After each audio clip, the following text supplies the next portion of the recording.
but Robinson Cano, after getting released by the Mets, likely to sign with the San Diego Padres. I mean, okay. Like, whatever. It literally does nothing for me. Nothing. And I see on social media people trying to spin it like, oh, clubhouse guy, this and so their clubhouse isn't good already. Like, what's the problem with their clubhouse? There's nothing wrong with the clubhouse. Everything's fine. Like, there's nothing here that I'm looking at when they sign, or if they sign Robinson Cano, that's like, oh, they needed that. Nothing. He's not going to bring anything offensively. Okay. He'll probably get suspended in a week and a half because of PEDs. And if you're telling me, if you're going to like say, oh, clubhouse leader, right? He'll help the clubhouse. What's wrong with the clubhouse? Nothing. All right. Here's the deal. If you're in the chat and if you're watching on replay, are you for or against the signing of Robinson Cano to a minor league deal? Everything Jim just said, I completely disagree with. Okay. This is a major league minimum deal. You just signed Sergio Alcantara, who's got 200 career plate appearances, to your big league team. They need him. It's not a need, but they need him over Sergio Alcantara. He's not playing every day. He's not taking at bats from Jay Cronenworth. Shoot, he's not taking at bats from Ha-Seong Kim or Luke Voigt. In all likelihood, they have 0 left-handed bats off the bench. They don't have a DH as of 24 hours ago that could hit the baseball.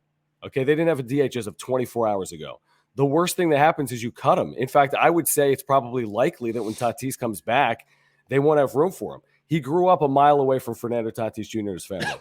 Great. He is known as a leader and a clubhouse guy. In 2020, before the PED pop, which is 2021, look at his 2020 numbers. I know he's 39. I'm not saying he's going to fix everything. Track but record, you got Sergio Alcantara on this roster, but you can't find room for Robinson Cano for $500,000. Like, to me, it's a no-brainer. It's a complete no-brainer. Is Sergio Alcantara on the big league roster, or is he in the minors right now? He's on the big league roster.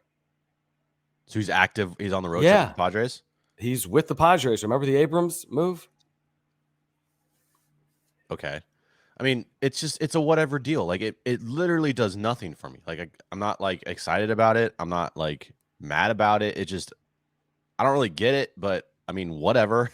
Like, it does nothing for me. Like, do I expect Robinson Cano to do anything of significance with this Padres team? No. Do I expect Robinson Cano to be with this team for the full season? No. Do I expect, I just don't expect anything. Like, it's like, okay, doesn't make any sense, but fine, whatever. I'm not sure why you say you expect absolutely nothing. Why? Based on 12 games with the Mets this year? I mean, is that why you would expect nothing? Because he didn't hit for the Mets with $40 million owed after missing an entire year. Like, as a 39-year-old, he was supposed to just come right in, hit 400 with the Mets this year. He hit over 300 in 2020. You've seen this guy, Jim, and I'm not talking about 10 years ago. The guy could flat out hit. I'm not saying he's the same player he was, but he can't hit to the same capability as Ha-Seong Kim or Sergio Alcantara, right? Or Luke Voigt. So you're going to just have him as your DH? No, probably not. I think he's a bench piece. I think he could start at DH. He could platoon a little bit because he's a lefty. So I think you can get him some starts against right-handed pitching. I think he can pinch hit for you. Bob Melvin has already shown he will pinch hit often, even as a National League manager with the DH. So, I'm with you. I don't think we're saying that Fernando Tatis Jr. doesn't fix the entire offense. Of course, this isn't like the elixir, as I said the other day, the panacea for the Padres. But, think about the dynamic in the clubhouse. Cano, Machado, Tatis. Like, to me, that's kind of cool to think about. Like, what's wrong with it? Like, I don't see a reason to, like, poo-poo it, I don't think there's anything wrong with it. No, I'm not saying anything's wrong with it. I just saying that it does nothing for me. Like if you're trying to tell me that this guy is coming here and you're trying to play up the clubhouse card, well, what's wrong with the clubhouse? You can always get better. What do you mean? What's wrong with the clubhouse? Did you watch the collapse of 2019 and 2021 like I did? It's not perfect. Yeah, and you had Jace Tingler and you had a pissed off Eric Hosmer who was pouting. He was pouting every single day. I don't know if it's perfect though. I think it's pretty damn good right now. Yeah, but so that means you can't add to it? It's like, you know what I mean? You can add to it, but, maybe just like the reasoning behind it, just like, okay, Like it does nothing for me. It really doesn't. And and the thing is, I expect literally nothing from Robinson Cano. All right, Literally then nothing. good. Then good. Then you're going to get a lot because if you expect nothing, if he does anything, you say, "Wow, it's a pleasant surprise." Well, then great. I hope something happens, but I just don't expect anything to happen. No, I I I, mean, I don't expect him to come in here and do really anything. thank you for the super chat, Michael, one of our loyal viewers here on the wrap up show. We do need to tell you about Mark Nimitz at Farmers Insurance. Also, if you are here live, please subscribe. We have year round Padres content for you. If you are here on replay, please hit that thanks button. It's a great way to support our channel. Please smash the like button. And also, please follow us on Twitter at John Schaefer, at Jim Russell SD. I think this is valuable, Michael, what you're saying. People talk about Pujols and Miggy and how valuable they are to young hitters. Low risk, high ceiling move. Minimal expectations. Forget expectations too, Michael, to your point. Thank you for the super chat. We'll get to all the super chats here this morning. You're paying him nothing, Jim. Literally nothing. Whatever the major league minimum is for a 19-year professional, I don't know what it is, $1 million, $1.5 million. That's what he will earn. He will make 20% of Dinelson Lamet. Right. You're paying him nothing to get nothing.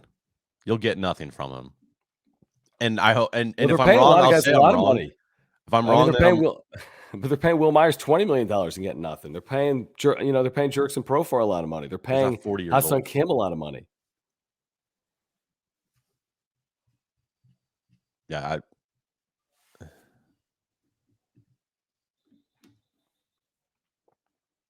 yeah. Where's an outfielder? Get an outfielder. Do we need another DH? Another bench piece? Well, yeah. I mean, the truth is, and Boogie's with you, you don't think they need another bench piece or another DH? Is Cano a good bench piece though? What's that? Is Cano a good bench piece though? Better than Sergio Alcantara and a backup catcher, I would say. You know? Okay. You can. I'm telling you. I mean, if you, I don't think it's a pointless move. I brought up on the radio. You laughed at me, Jim. I think it's a pointless move. It doesn't do anything.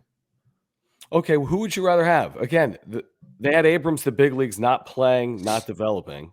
So if you're going to send Abrams down and your stopgap before Fernando Tatis Jr. is Sergio Alcantara or Robinson Cano, you really believe Sergio Alcantara is the better move? That's my point. Like, you want to be as good as you can possibly be, then have a good 26-man roster. Don't plug it with Sergio Alcantara. Plug it with someone that actually has some value or role in a clubhouse and for a team, and that's Robinson Cano. I mean, Neither move. I don't like either move. Like they just do. Neither move does anything for me. Like Sergio Alcantara or Robinson Cano, which is the lesser of two evils, or not two evils, but just what option? If I had to pick, do I have to go with? I guess I'd go with Robinson Cano. All right. right, If of you're course. saying, oh, you have to pick Sergio Alcantara or Robinson Cano, fine. I'll pick Robinson Cano. You want to answer this? He touched me above the waist. All right. Cam's with me. I think it's an interesting talking piece. Andrew's with you. Of course. Hey, listen, I'm with you. Would I rather have them go get an outfielder or a bullpen piece? But they're not exclusive. Signing Robinson Cano doesn't mean you can't sign an outfielder. Signing Robinson Cano doesn't mean you can't release Dinelson Lamet. Bless you. The streak continues. Drink. You know what I mean? I mean, if heading into the year, would you have told me that you expected anything out of Eric Hosmer? No, but I also would expected them to move Derek Hosmer, and then when they didn't, it was like, okay, fine, whatever. Right, but you would have said the same. You would have had the same demeanor to. But Eric Hosmer's on a 39-year-old washed-up baseball player that's been suspended twice in his career for PEDs. What does the suspension have anything to do with it? I'm just stating facts.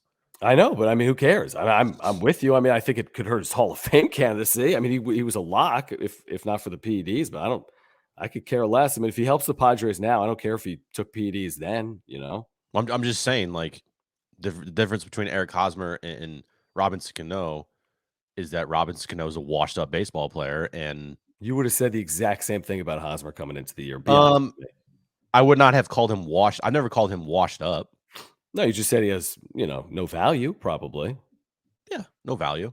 Replacement level player heading into 2022 and his 4 years with the Padres. I think we've said Cano's worse than a replacement level player, by the way. Based on what, 12 games? Based on his last couple years. No, he's not. Look at his 2020 numbers. That's not accurate at all. In 2020, and he had 316. And He had 316 and he got suspended for PEDs. in 2021. Well, He had an 896 OPS in 2020. He had an 845 in 2018. He had 736 in 2019. It's better than Cronenworth and Kim. track record, baby. Yeah, exactly. He's going to come here and hit 40 bombs. Well, I mean, but you're saying he hasn't done anything recently. I'm saying he's done. Like, He's it's done. over. It's over.